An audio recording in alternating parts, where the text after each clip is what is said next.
I was planning on giving a comprehensive analysis of Trump's 20-point plan United Nations resolution that just passed.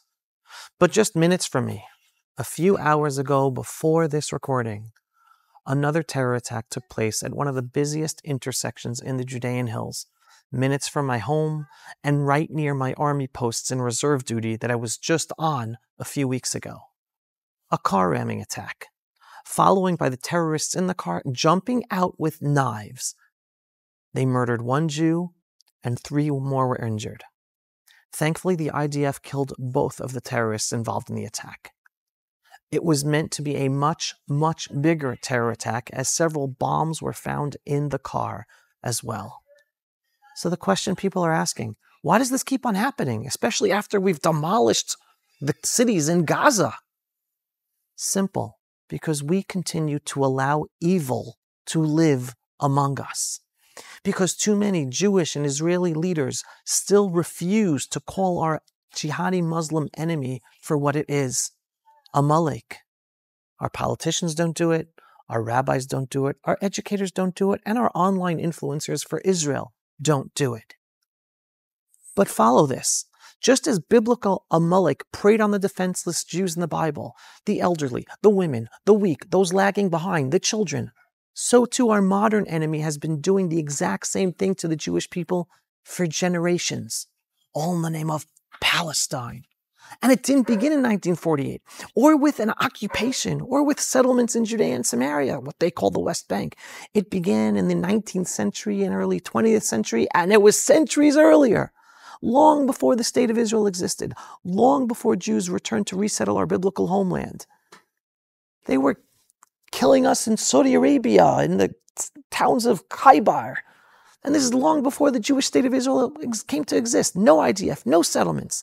Yet there were massacres and pogroms in Jaffa, in Jerusalem, in Haifa, in Sfat, in Hebron, and elsewhere in the 19th and 20th centuries. The same evil that is then is the same evil now. It is an Amalek in our time.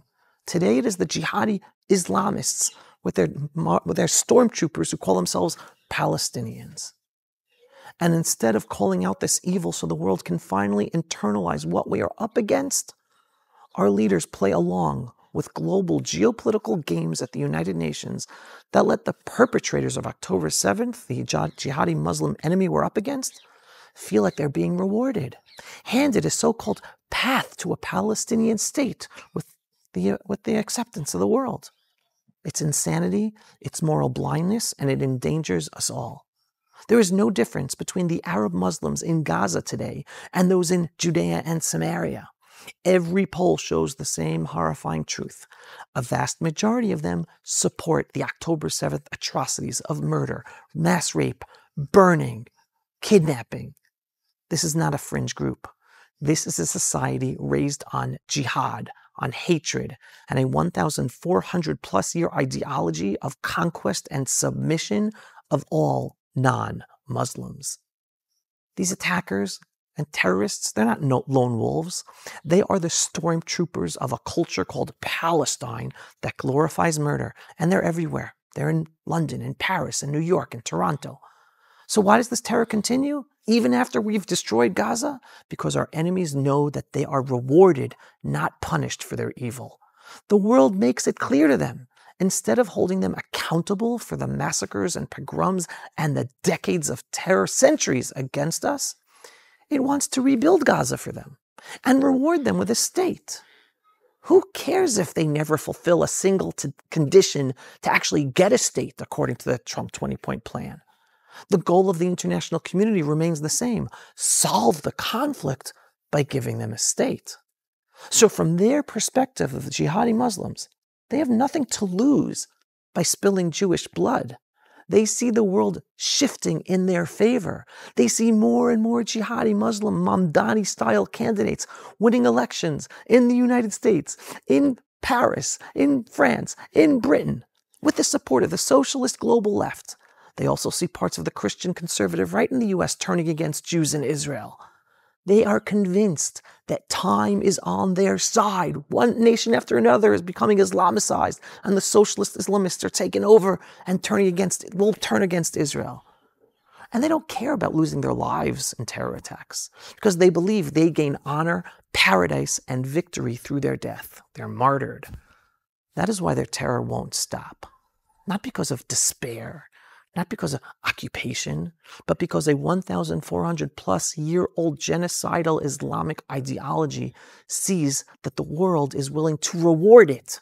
And because the killers genuinely believe that they are marching toward an inevitable triumph, not just against the Jews, but against the Christians and the freedom-loving world.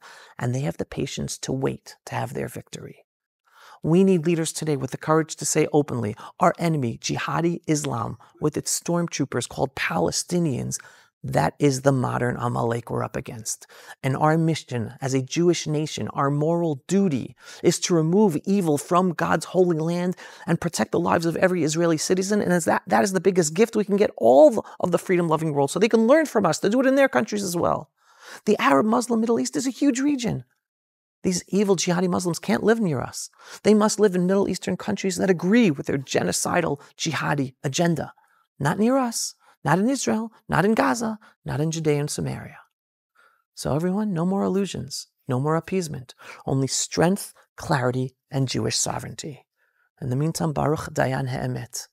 If only we could be blessed with such clear moral leadership ASAP, as soon as possible, so that we no longer have to experience such evil terror and have to bury any other innocent Jews anymore. This is part of the wake-up process.